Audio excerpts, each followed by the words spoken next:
Nassera El Ali, bonjour. Vous êtes juriste à la Confédération nationale du logement. Alors, on va faire un petit point sur les principales arnaques et les abus que peuvent subir les étudiants quand ils cherchent un logement. Déjà, quelles sont les principales arnaques sur le marché? Alors, les plus courantes sont les marchandises et les mandats cash. D'accord, marchandises, c'est-à-dire? Alors, les marchandises, ce sont des agences peu scrupuleuses qui vont vous vendre des listes de logements à louer.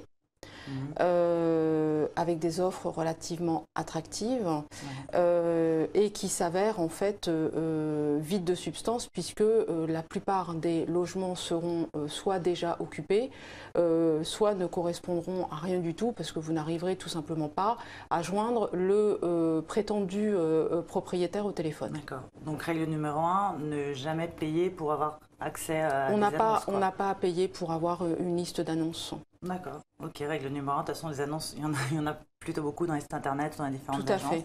Donc ne payons pas. Qu'est-ce que l'arnaque au mandat cash? C'est un peu différent ça.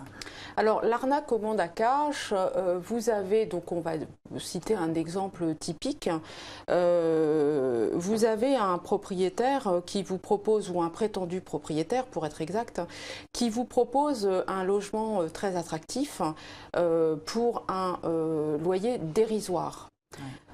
Il ne faut pas se leurrer, si vous êtes dans la région parisienne par exemple, vous ne pouvez pas aujourd'hui trouver un logement d'une grande superficie pour un loyer dérisoire. Donc il y a quand même des signes avant-coureurs. Ouais. Si l'offre paraît, je serais tentée de dire, trop belle pour être vraie, il faut demeurer très vigilant.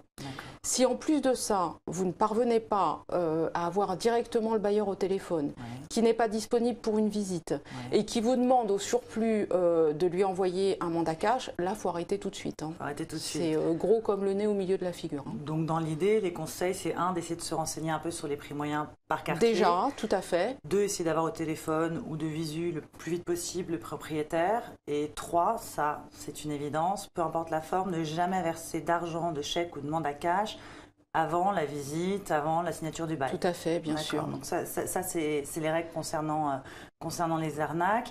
Après ça, sur un autre sujet, il peut y avoir certains abus dans certains logements. Je pense au logement, tout ce qui est chambre chez l'habitant, où le loyer peut être soit de 0, soit très réduit, contre un certain nombre de services rendus. Pareil, là, comment un petit peu se préserver des malentendus ou des abus de la part de certains propriétaires? Alors, pour éviter tout quiproquo, il faut que tout soit fait par écrit.